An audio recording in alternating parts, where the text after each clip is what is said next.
اتخرجت ومش لاقي شغل اعمل ايه؟ لا مش هقول العب باليه، لا قديمه قوي قديمه. دور على شغل.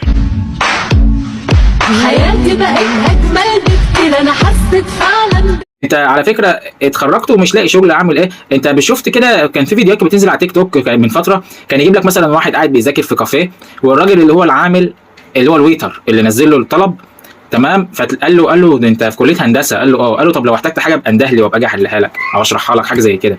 هي كوميديا سودا، بس هنفهم منها ايه؟ ان لا مش هقول لك ان مفيش حد بيشتغل، ان مفيش حد بيشتغل بشهادته، لا في ناس بتشتغل بشهادتها، ممكن يكون واسطه بقى او كلام من ده، بس برضه صواعق مش زي بعضها. في ناس بنت حلال ربنا بيكرمها وبتشتغل بشهادتها. انت لو بتسال بسؤالك اللي هو اتخرجت ومش لاقي شغل، يبقى انت بتسال انك اتخرجت ومش لاقي شغل تبع شهادتك. تعمل ايه؟ تطور من نفسك وتتعلم اكتر، وتجاوب على سؤال واحد، وهو ايه الميزه اللي موجوده عندك اللي تخلي الناس تشتري الخدمه بتاعتك وتسيب غيرها، ان تسيب الناس اللي كانت بتتعامل معاها وتجي لك انت. لو جاوبت على السؤال ده هتفلح.